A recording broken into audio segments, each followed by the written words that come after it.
Ready, ready, ready. Well, guess what? We're live. Thank We're live. It's good to have you on. you so And much. yeah, listen, guys. This is the Social Work Race podcast, and this channel was created for students. And today, I want to really aim this particular episode at students and newly qualified ASYE. If you want to go anywhere else, Shells, it's up to you. Absolutely. Yeah, today we got Shells on, and Shells, she's doing her thing as well. She's got her channels. We'll get to that in a second.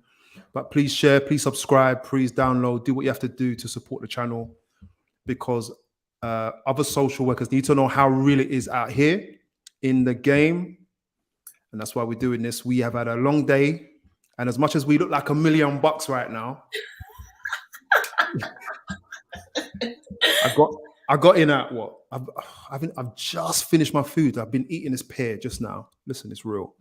And kids to bed. Listen, I'm on it. So we are dedicated, guys. 100%. If you hear me crunching this, have mercy. So Shell, nice to have you on. You came on willingly. Yeah, man, you came on willingly. You came on swiftly. Tell us a little bit about yourself and tell us what you're doing whilst I munch this in the background. Absolutely. So obviously this is a social work podcast. So I'm a senior social worker or senior practitioner. I'm currently employed in a MASH, and I will not be sharing the location. I do not do that. I have my own YouTube channel, I Am Shells, where I do a few videos on social work, ASYE, assessments, etc. And I also have a podcast, which I'm a half of, Mama Drama Pod, and that's basically everything motherhood. I'm wearing a rude t-shirt at the minute, but yeah, that's what we are. So I'm doing quite a lot of things behind the scenes as well, and I will have my own kind of consultancy mentoring thing setting up in the works at the moment. So that's basically me in a nutshell. By the way, I am a mum, I'm married, I'm a wife as well, and obviously I've got family and friends. So that's me in a nutshell. Yeah, you got to do your social life. And listen, before we get into it, how do you do that and do your job? I don't know. I ask myself the same question every single day. People ask me this all the time, like, how do you actually do it? And I just don't have I honestly don't have the words. I couldn't tell you how I do it. I just do it because squeeze it in. Done. I just get on with it. I just manage, literally. Just winging it, like we're all winging it, literally. It's just something that I just do. Today, this week has been very, very heavy, but we can get into that.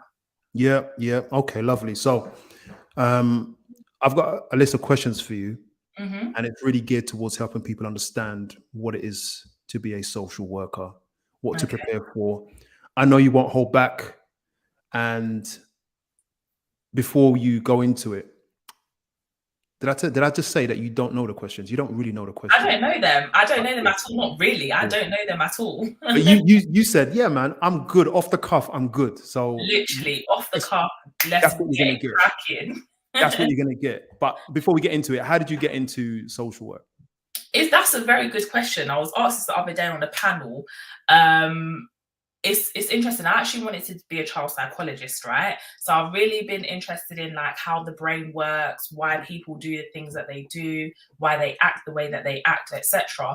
And I was like talking to my mum, and I was like, Mum, I really want to get into child psychology. Obviously, I'd finished my GCSEs, doing my A levels. I studied philosophy and ethics, health and social care, English literature, and business studies. So a range of topics, but health and social care was definitely in there, and the philosophy and ethics as well. So I was like, anyway, Mum, it's time to go to uni. Like, I really, really want to do child psychology. I'm really interested in that. And the mom was like, darling, I don't know whether you're going to get a job as a child psychologist straight off the cuff. Like, I don't know what that looks like. I don't know what that route is.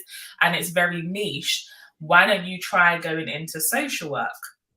So I was like, okay, you know, when you listen to the older generation, you listen and then you follow. So that's what I did. I went to uni. I studied at Hertfordshire. How many yonks ago now? I can't even get the year right. But yeah, I studied there, and I done my undergrad degree in social work. And that's basically how I ended up in social work. Okay. Question: what do you love about your job? What do I love about my job? Do you know what I love? I love talking. So for me, the talking side of social work, I can sit there and I can talk to a family all day long. I can gist in the team. I can have conversations with my colleagues about cases.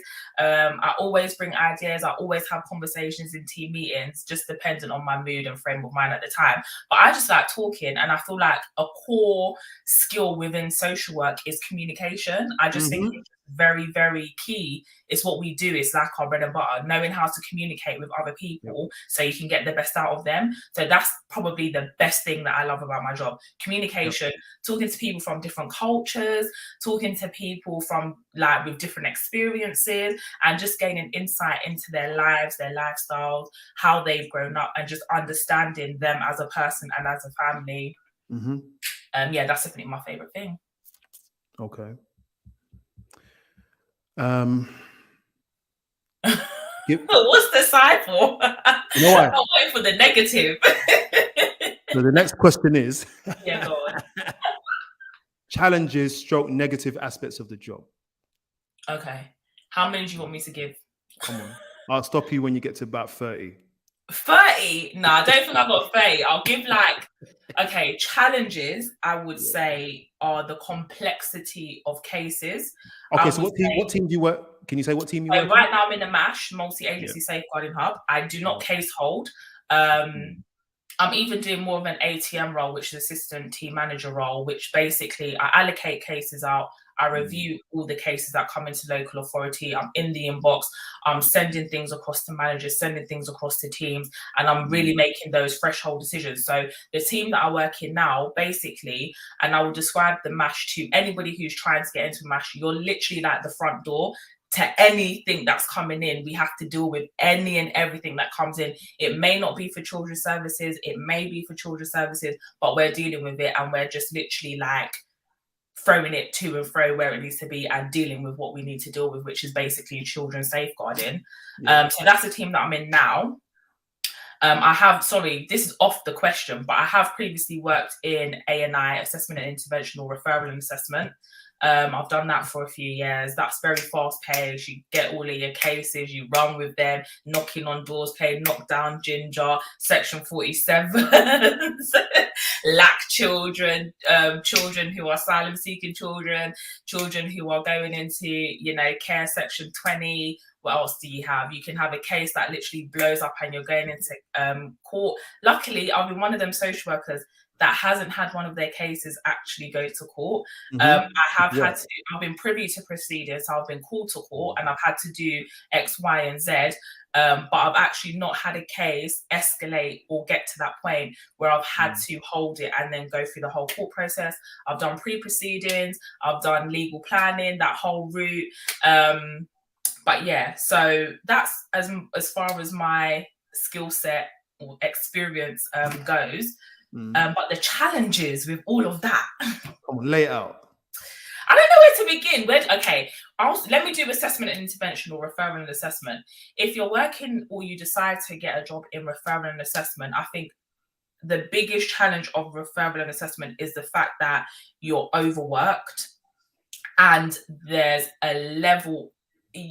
Okay, if you're an agency worker, which you at some point, I think everyone should experience working as a locum agency worker, just because it's fast paced. You're going to get a wealth of experience, and you can obviously escalate a lot quicker than if you were permanent, right?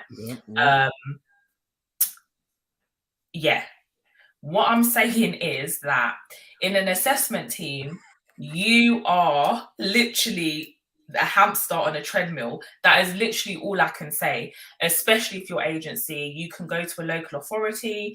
There could have been like sickness in the team. There could literally sickness, bereavement, maternity. And you're literally, when I say literally, the cases, you're shat on.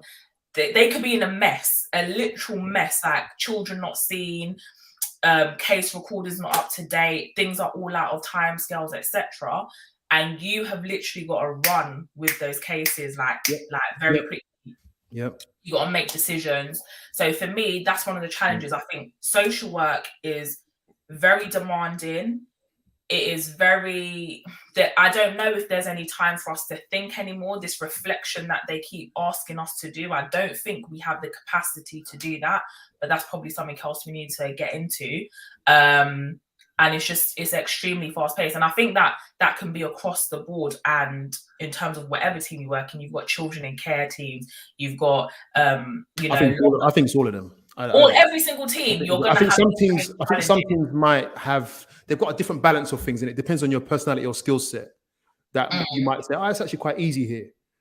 With me, for example, I work in the assessment team, and I like meeting new faces all the time. I find it hard though to let them go because I get on with all my cases at the moment. I used to work in the safeguarding team, long-term team, child protection, child in need, and it was more challenging to work with families that were challenging for a long time. So for me, I'm like, that's not suited for me. And that's where a lot of people they come and they go in those teams because it's a lot of burnout in those teams. But in this team, I enjoy working with different people. But I'm still the pace, like you said, is very fast. Like strategy meeting, you got 2 days to go and meet that family, go and fill out that section 47. Literally. It's got to be done. These are timeframes. You don't do it, your neck is on a block. Literally. And that's the thing, I think. I mean, I have a lot of newly qualified, and I call them ASYEers, that follow me and they ask questions like getting into social work and they're really excited. But I just want to be real. It's not what you study at uni. I think what you study at uni is more so it's not the practical side. Even the placements that you go on, it's not practical. And I know some people have some really challenging experiences during their placements, but I feel like it's more so focused on reflection and more so focused on the actual theories and methods as opposed to the real life stuff that we're dealing with every single day. And that's something that I really want people to take away from this. It's interesting you say that. I had a podcast with a good friend of mine, Denise, way down in the list, probably podcast number 20, I think. And she said resilience is something that I don't think is really taught. Because when you're on your placement, a lot of the time, this doesn't always happen, but a lot of the time, your caseload's managed, plus you're supported by your ASY colleagues. And it can be very kind of cushioned. Yeah. And I think in that time they should be teaching you how to develop a level of resilience because it is shell shocking. And it depends on what part of the country you work. It's no joke. Yeah, absolutely. And I mean, I understand why they do that because there are cases where, or we've had serious case reviews, obviously they've changed the name now, but I'm going to stick with serious case reviews, where it has been a newly qualified and then there might have been a child death on that newly qualified case because they were inexperienced and they weren't able to assess that risk effectively. But then equally, like you say, on the flip side, actually, how does a newly qualified practitioner actually develop and build and work on their resilience? And I think obviously it takes experience, it takes a lot of time, but then where you don't have the time, there is no time. So that's it. I mean, on the negative, let me throw this at you. How are you managing? No, not you personally, but maybe you personally. How are you managing your time in reality? Because I've put a post on TikTok and people are saying, some people are saying, I'm never working weekends because last weekend I had to do some work, about 3-4 hours I had to do because I need Monday to be a lot easier, right? Because I can perceive and see and plan that Monday is not going to work. So some people are saying, I'm never doing that again. The question is, how does one manage their time in social work for real? For real. So I used to be that person that opened my laptop on the weekends. I used to be that person that was sitting in the office 7-8 o'clock. Obviously, when I was permanent and a few years ago, I didn't have a child. I didn't have any responsibilities. I was still living at home with mum and dad, literally just sorting out my car and just living my life. So I was okay to sit in the office and do those extra hours. But then I realized my body was talking to me. I wasn't feeling well. I was getting run down. I was frequently getting colds, frequently getting headaches. And I was like, why am I doing this to myself? Why? We get paid to work 9 to 5 p.m. You've got to play it smart. And this is what I say to everyone. If I know that I'm going to be on a duty week, I'm making sure that every single family on my caseload are seen on that G week. So that week, I don't mind doing a late visit. I don't mind finishing at 6. I don't mind finishing at 7. If I can see a family on the way into the office before I'm going in, I'm going to see them before I go into the office. Yep. As soon as I get into the office, I'm not playing none of this, oh, I'll keep all my case notes for the end of the week. No. Monday, Tuesday, if I've done visits on Monday, Tuesday, it's going straight on the system. I'm not ramping. So that's me. Because it was getting to the point, it was having an impact on my mental health. I was feeling drained. I was tired all the time, my physical health. And I was like, I'm not doing this anymore. I don't get paid overtime. You just about get your time back in social work because they'll say, who asked you to stay? Unless it's authorized, nobody's actually asked you to stay behind. I'm not doing it to myself. So I had to play smart. I had to plan my visits accordingly, plan my visits ahead of time, make sure case recordings are up to date, and then be smart. Social work is a lot of duplication. So we literally just fill out forms and forms and forms. Why am I writing different things in different forms? When it's the same risk analysis, it's the same risk. In a Section 47, if you go out and you do your Section 47 investigation properly, you speak to both the parents, you speak to all the children, you do your direct work in that initial visit, that's your child and family assessment practically done. Do you get what I mean? So you just have to know how to play smart. A Section 47 inquiry is you're concerned, there's immediate risk that child or that child may have suffered significant harm or they're likely to suffer significant harm. And a CNF assessment is to offer services to the family. So actually, I need to play smart. I've assessed the risk. I will include that in my CNF assessment. I will do follow-up. If I need to do a follow-up visit, I will do a follow-up visit. But in that first visit, once you get experience, in an hour, you can get literally every single bit of information you need from a family. That's from observation. So whilst I'm having a conversation with a mum, I'm looking at how she's interacting with the children. I'm looking at how she's preparing the meals. I'm checking out the fridge or sounds. The smell, the sound. When I'm talking to the kids, I say, okay, to the mum or dad, whoever may be there, can I see them in their bedroom? So I'm seeing that child's room at the same time.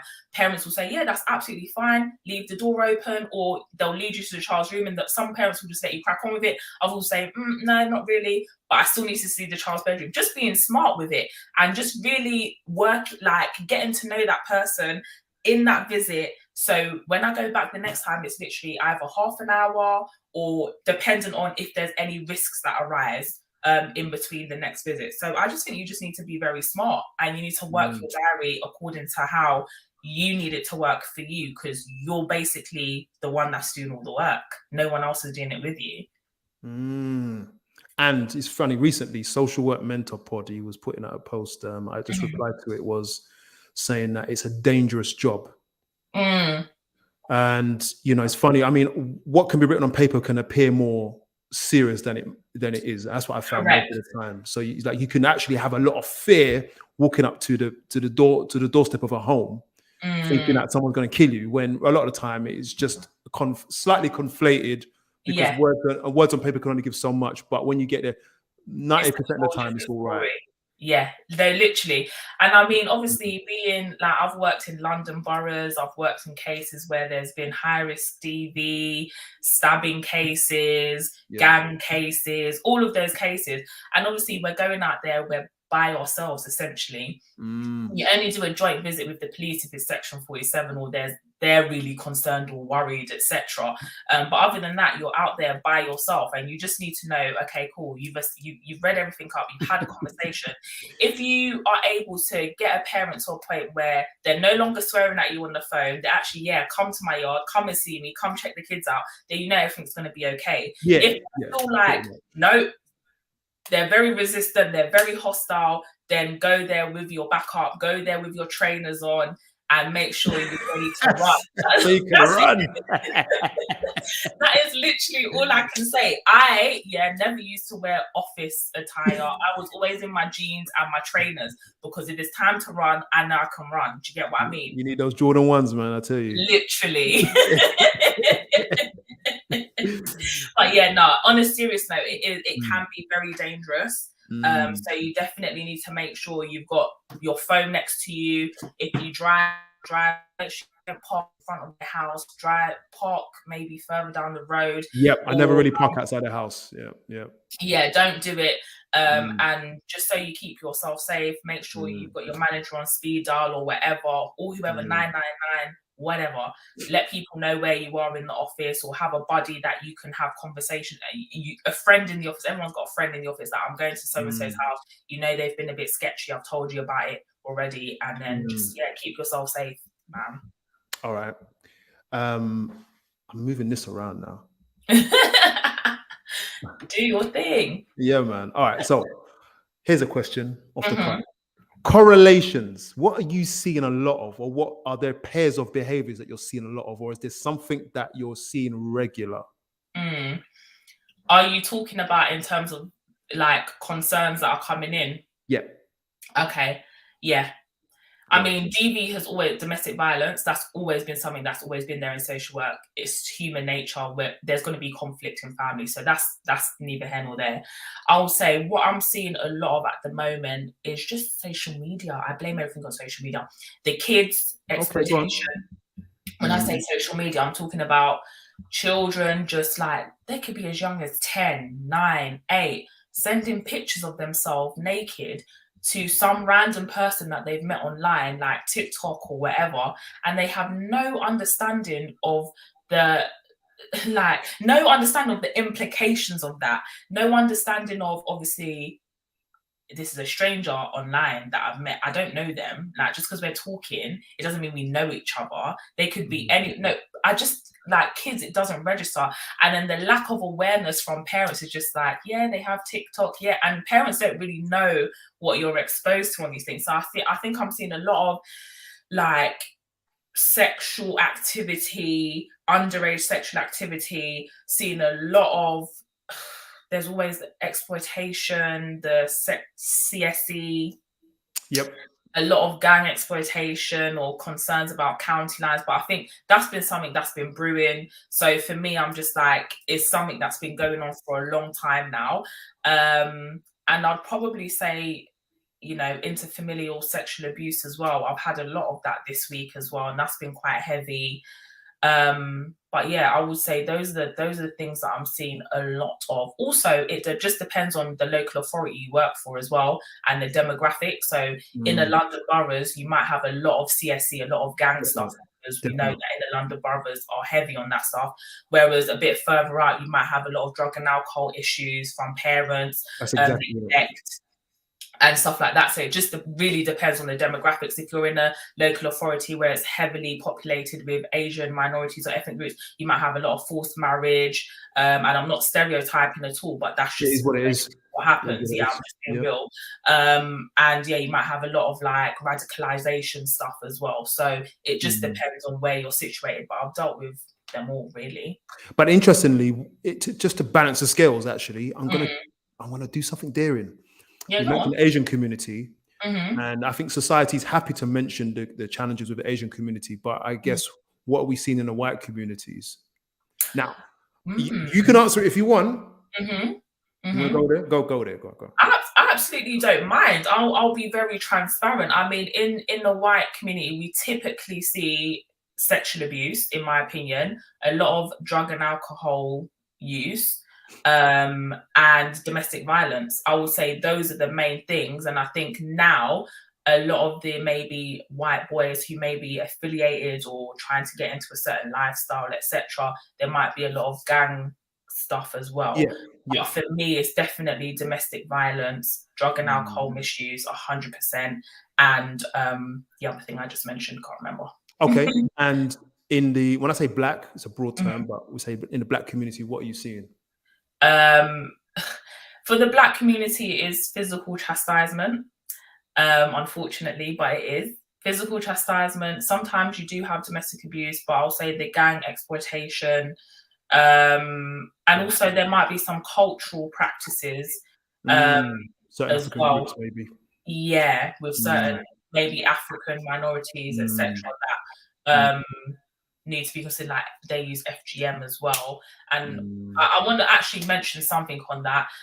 I think when you get into the field of social work, if this video doesn't, or this podcast doesn't actually deter you, but when you do, there's a lot of terms that go flying around, and it's very easy to like just label a family based on, like, let's just say, for instance, a referral comes in from the nurse at the hospital, and the mum's from Sudan or something, and she's given birth, and the mum said, I've had FGM done to me in my home country, the referral will immediately come in and say the baby or the child, the daughters are at risk of FGM. But the mum might clearly say in that meeting, I had FGM done to me as a Sudanese woman. I don't agree with it. I know the law in the UK, but the way the referral is written, you would think that that child or that baby is at immediate risk of harm of FGM because the mum has had FGM, and that's not necessarily true. So I just want ASYEers and newly qualified to actually know that the language that you use to describe a family or associate with a family or put on their case files can be very, very detrimental.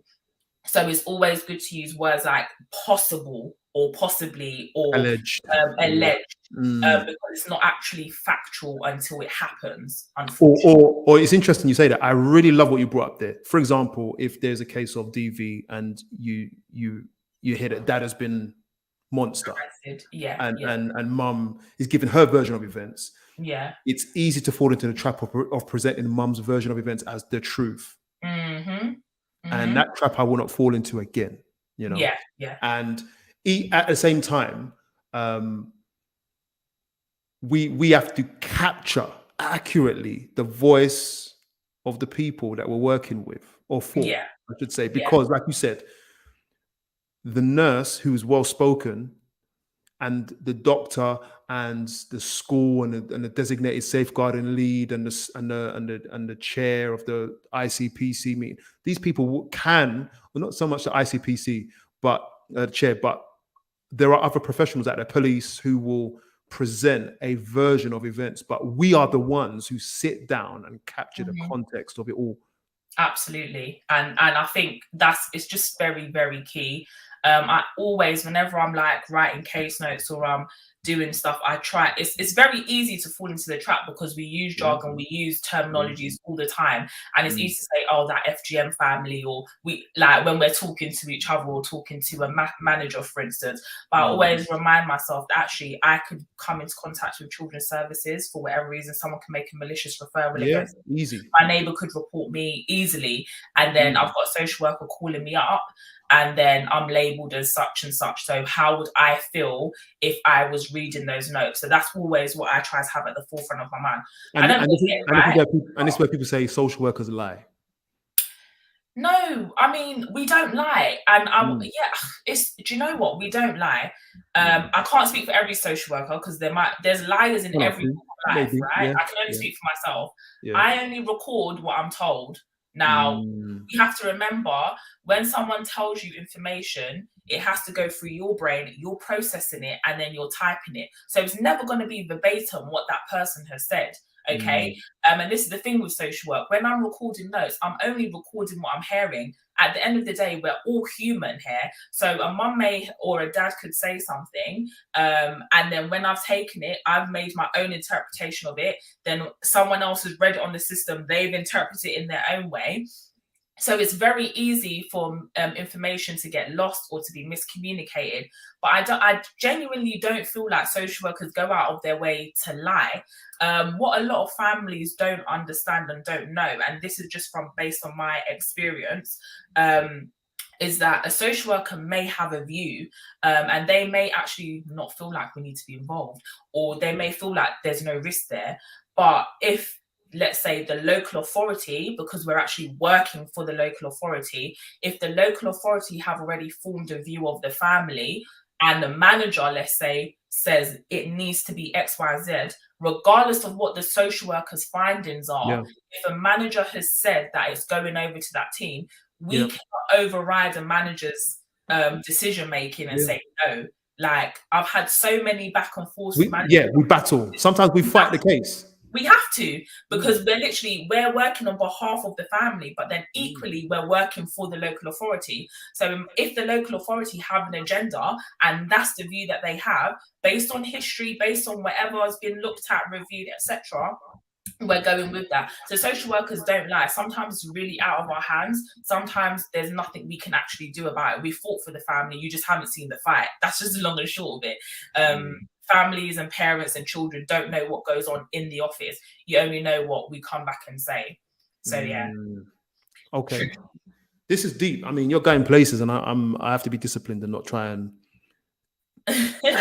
go there, because I would do that. All right, yeah. What do you love about social work? What do I love about social work? What do I love? I told you, the communication. Do you know what? I do love, there are some families that are honestly so truly grateful for just one little bit of advice or just a little bit of support. I honestly don't feel like families and parents go out there with the intentions of harming their child. Yes, there are some parents who do that, but most of the time it's due to lack of resources.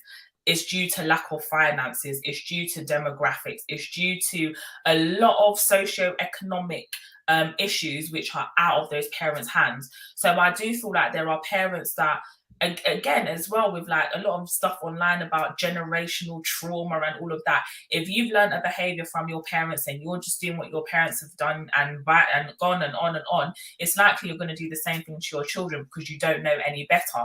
And it's just about educating.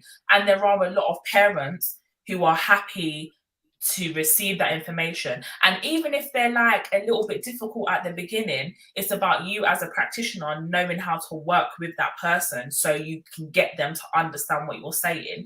And they will always come round.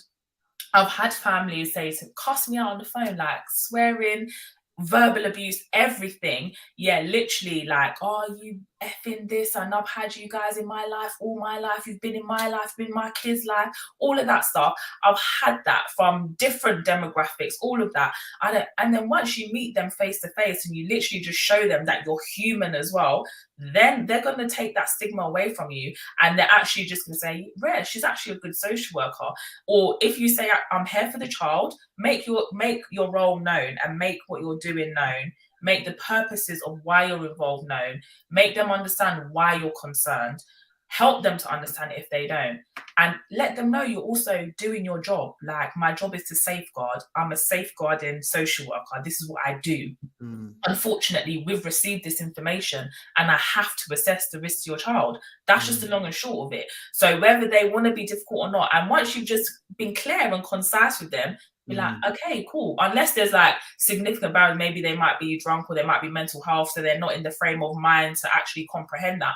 But 9 times out of 10, people are very understandable and they're reasonable. So that's what I enjoy. That's what I like about social work, when parents really, they're happy. And also when children, like just saying hi and just interactions, those conversations with like children, doing the direct work, those are the things that I've really enjoyed.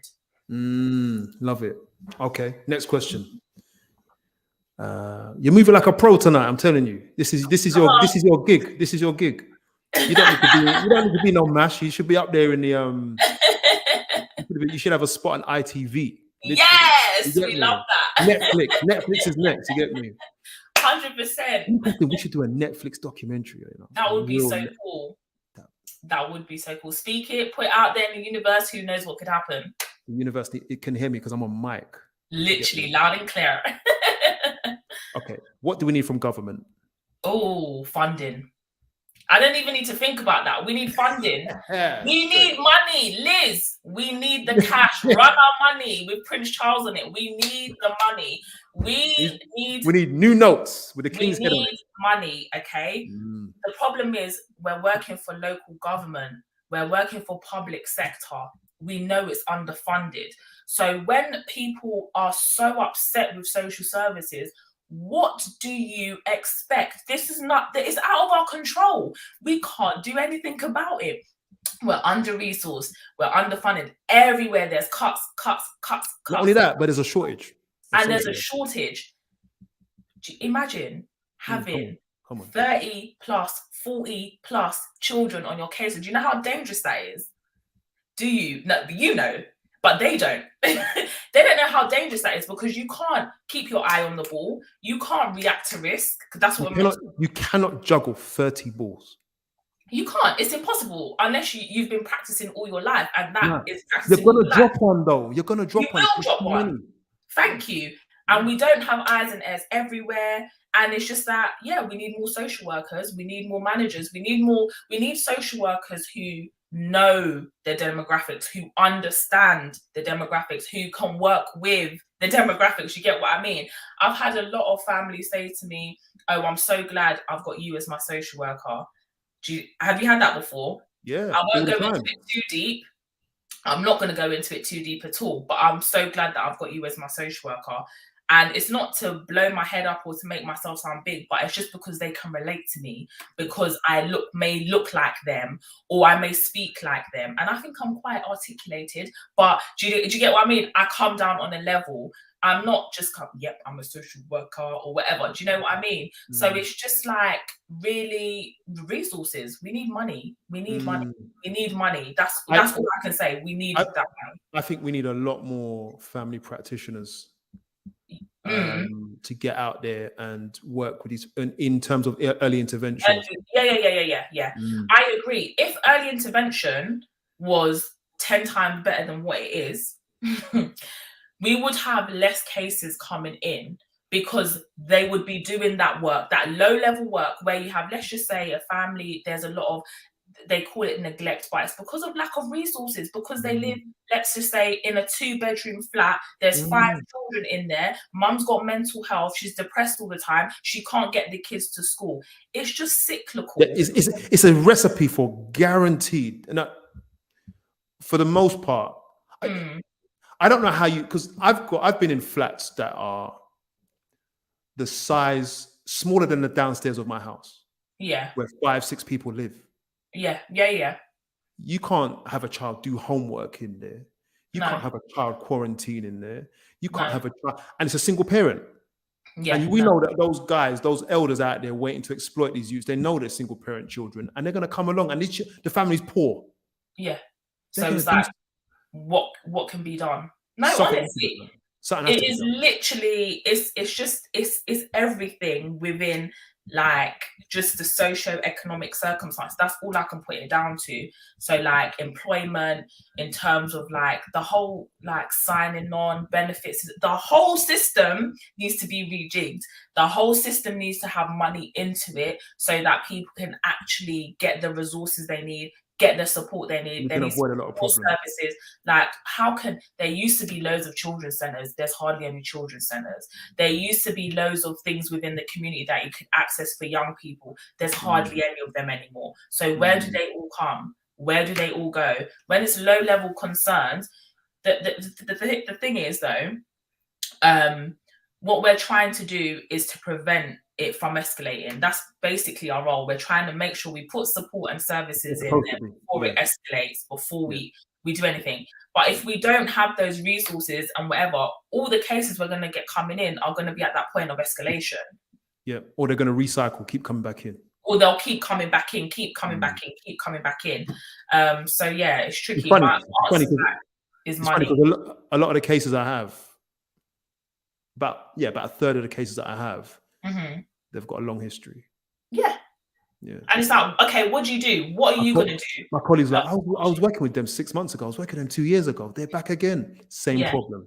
It's the same problem, and it doesn't change. So it's kind of like, it's beyond our powers now. Like, what else can we do as a service? And as a social worker, you're going to ask yourself, what else can I actually give to this family? How else can I make a difference?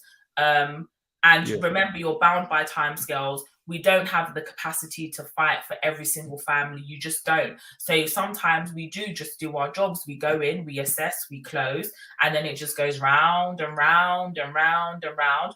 Or we go in, we see the risk, it has to escalate, and then obviously removal, whatever. But that's another discussion, because everyone just thinks that social services remove children, and we actually don't. So as a newly qualified, you need to remember that when you're going around there, to ease anxieties, because every phone call you have is, are you going to remove my child? Or I don't want you to remove my child. Or, and I get that. That's scary. It is scary. I absolutely get it. And that's just because, in my opinion, the media's portrayed us in that way. That's what people hear. I've had a lot of like Eastern European families say, when people go over there, they say, if you go to the UK, the social services, all they do is take your children away. So for them, there's a massive fear of social services already. And they haven't even come into the country properly and settled down or whatever.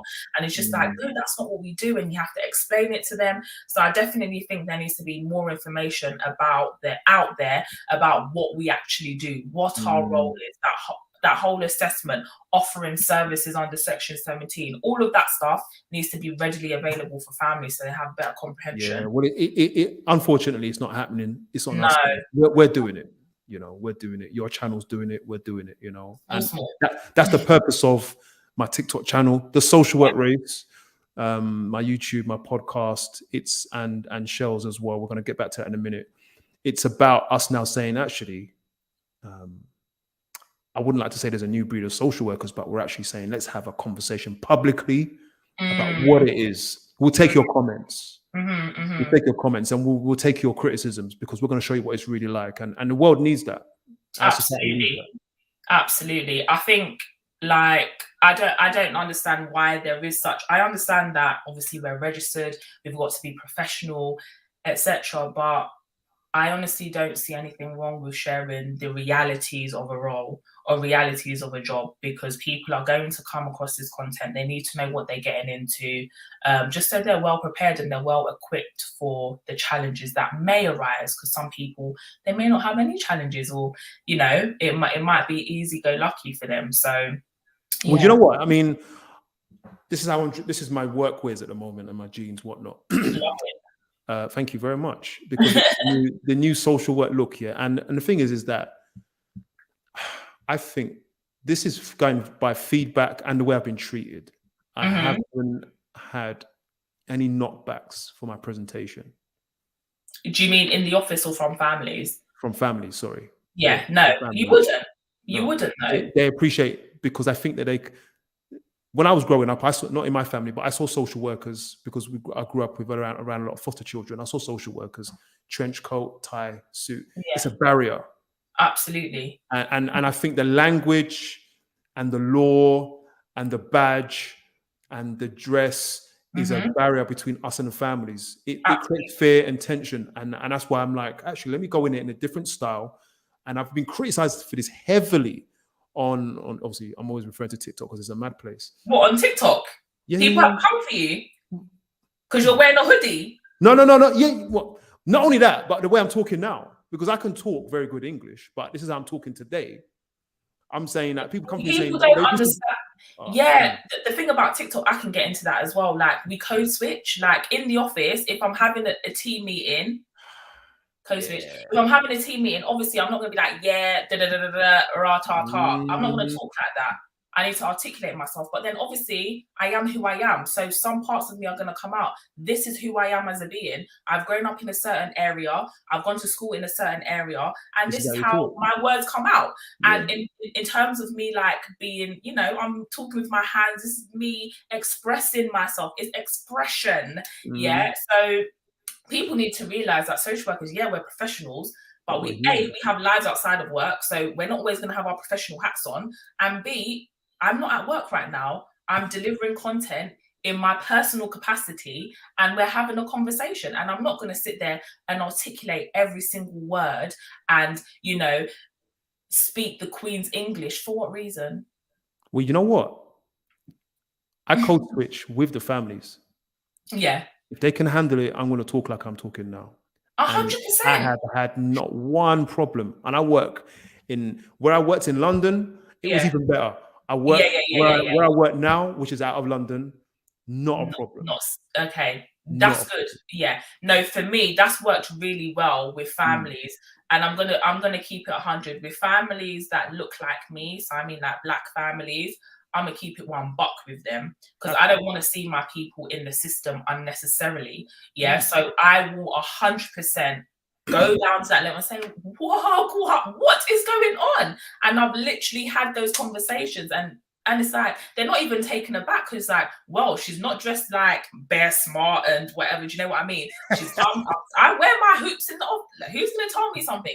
Who is going to tell me to take my hoops out? I wear my hoops.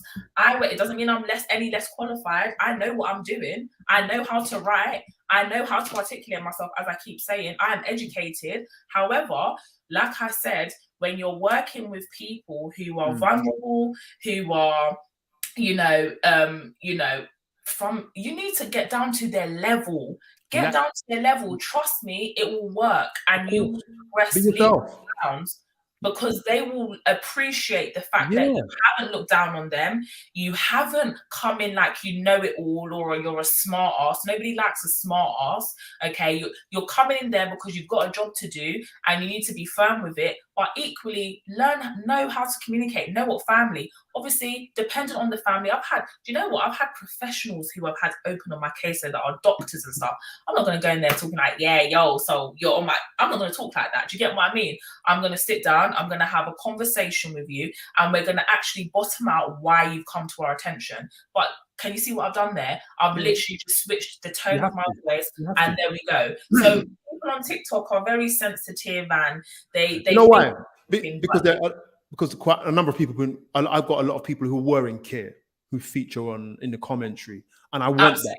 I want that, and I get their pain because being in care is a mad thing, right? Yeah. Absolutely. I want to go into it more, but boy, I got one more. Let me see. 2 more things for you. Two more. Okay. 3 more. 3 more? 3? Boy, if you got time for 3. I've got time for 3. Come on, 3 more. All right, let me see what we've got. All right. Go on. One piece. What's your top piece of advice? Can you keep it to 1? Can I give you 2? Come on. All right. So number 1, you are only one person. You cannot save the world. You are not Superman. You're not Superwoman. You're one person, and you can't save the world. And what I mean by that is that we have so many struggles. You're going to have a lot of cases that you're working on. You're going to have a lot of things that you're trying to do all at once. You might have a case in child protection, one child in need, one section 47, one that's about to go to court. You can only do as much as you can do. Please do not come and kill yourself. Because I guarantee if there was a study or there was data, I bet a lot of social workers have mental health problems or needs or issues. Let me catch you there. Yeah. Social work has the highest mortality rate of any profession. Go on. There we go. So with that being said, you can only do as much as you can do. I always say to myself, I'm replaceable. Yeah. If something happens to me tomorrow, factually, my job will be out there advertised and they will fill my post. So at the end of the day, you have to look after yourself. Before you help anyone else or try to help someone else, make sure you are good. That is number 1. Number 2, I would say definitely for a newly qualified, if you're just coming into the role, if you don't understand something or if it doesn't make any sense to you or you're really not grasping things, don't be afraid to ask. The only way we learn in life is through asking questions. You won't know if you just sit there and you hold it in or you don't express yourself or whatever. Don't be afraid to do that. That's what you've got supervision for. That's what your colleagues are there for. That's what your manager's there for. Definitely have those conversations. Obviously, if you're somebody who gets quite annoyed or angered, take a moment, walk out of the office, breathe, come back, reflect. We use that tool that they like to throw at us, reflection, and literally let your voice be heard because you have a voice for a reason. And if you feel strongly about something or you don't understand something or you really disagree with something, make sure you make it known and make sure it's documented as well. You sound like that's a good piece of advice. You sound like you're saying that from a management level. You're seeing firsthand maybe some of the classic mistakes that are made, some of the apprehensions that are made. Those would be my 2 pieces of advice. Okay, here we go. Let me try this. Try it. This is a reflective couple of questions. Okay. 3. I got 3. Okay. I want you to finish the sentence, but I want you to reflect before you answer. Cool. And it's through your eyes as a professional, as a social worker, and as a person, as just you. Okay. Yeah. Finish a sentence. I am.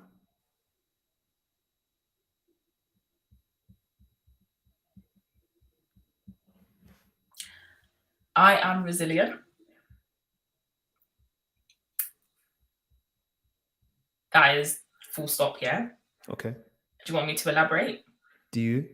You can. Okay.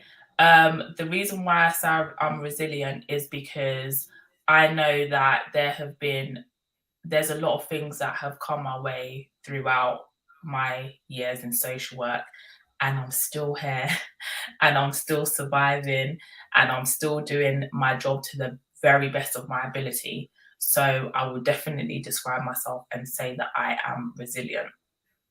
Celebration, mate. Okay. Mm-hmm.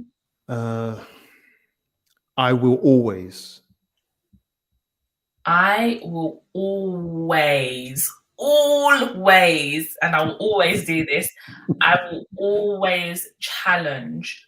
And I say challenge because the role that I do now, I'm challenging people to think outside of the box. Okay. So if you can't do X, have you thought about Y? And if you can't do Y, how are we going to get back to X? So I will challenge. I will challenge myself to be the best practitioner that I can be day in, day out. Even if I don't feel it, even if I feel crappy, I'm going to challenge myself because I know my capabilities. Equally, I will challenge things that I don't agree with. And I think I've made that very clear on here. If I don't agree, or if it does not make sense to me, it's not following processes, it's not following protocol, procedures, etc., or guidance that we have, I will challenge decisions or things that are put across to me. And I will most definitely challenge families, and I will most definitely challenge parents, and I will not be afraid to do so. So You'll challenge management decisions. Yeah, 100%. I'm about to do it tomorrow. Okay. I had a cheeky look at my laptop before I came on here, and I saw an email, and I have a challenge to make today. Okay, last one. Mm-hmm. Actually, I've got another question at the end of this. Go on, But okay, but this is one more for this section. All right. Yeah. I have. I've got knowledge, baby. I am knowledgeable. Remember, I feel that every day you work with different families, and that's just building up what you know. That's I don't want newly qualified or ASYEers to come into social work thinking that, oh my gosh, I don't know anything, I don't know what I'm doing. Every single time you meet up with a family or you have any type of interaction, that's you building up your knowledge. So you're knowledgeable, you know what you're doing, you know your stuff, all got our degrees, whether you worked hard for it or not, whatever, but you've got the degree, you've done the reading, you know how to apply theory, you know how to apply to practice, but then do you know the practice? So that's another element to it, but you've got the knowledge. So just exercise what you know and be strong in it, be firm in it, believe in yourself, believe in your decision making. And like I said, referring to your first point or a point before, if you don't know, just ask. Wicked. All right, I've got one more. Last one. Mm-hmm. What's your number one piece of advice to parents? Number one piece of advice to parents is, drum roll, no, I'm joking. Please, I beg, remember that we're human, okay? We're not robots. We're human. And that's all I'm going to say. We are human. And that's me talking to parents from just like saying, when we're doing a phone call, please, I know there might be a lot of stigma about social workers and you might have heard a lot of things, but the verbal abuse, the aggression, like imagine, I'm sitting at my desk, I'm doing things, making phone calls, I might have not even had lunch. And then I'm hearing someone shouting on the phone. I could have had a terrible day trying to get into the office. And then you've made it 10 times worse by being so rude and just rude for no reason because I've made a phone call. And the reason is because we've got a referral and we've got to follow up a referral. your anger should be painted at the person who made the referral, okay? Because they've clearly not had a discussion with you. They've clearly not told you why they've referred it in, and they've clearly not sat down with you and had a transparent conversation. We are just doing our job, so we're only human. When we knock on your doors, please, please, please, just let us in. Don't be at home and act like you're not at home. Please, we just want to do our job, because that makes our job either easier, because actually I could say this parent didn't engage and the typical, and we don't want to label you in that way. We don't want to. We want to work with you. We want to assess. We want to explain why we're involved. We want to offer you support. We want to explore what services there can be for your child, for you. And then we want to leave. As much as you don't want, I say this to families all the time, as much as you don't want me in your house, I don't actually want to be here. I'm going to keep it 100 with you. I don't want to be in your house at 6 o'clock. I want to go home and eat my dinner just like you. So make my life a little bit more easier. And like I said, when you talk to parents in a certain way and you help them to understand that you're human too, that I'm breathing like you, I feel like you feel, etc., they will 100% get it. Like, yeah, I agree with that. Yeah. Listen, man, you've put it over so well. This is why you're a pro. Yeah. This is why I had to contact you, because you put it over so well, and I'm inviting you on officially for part 2. Oh, okay. Yeah, let's do it. Cool.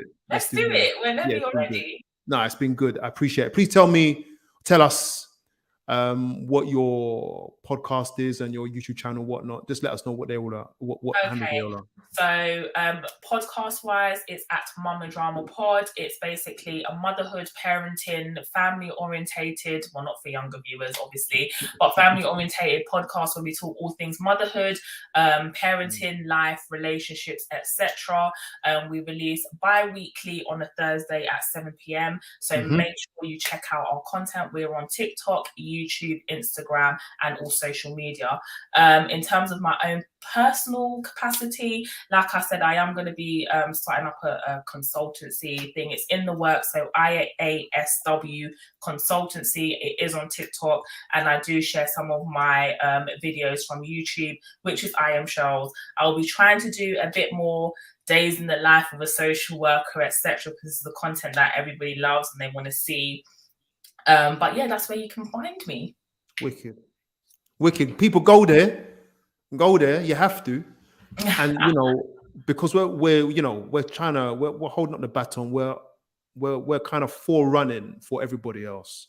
And the support you give us is the support we're going to give you. So we appreciate your downloads, your listening and whatnot, and your commentary as well. Don't hesitate.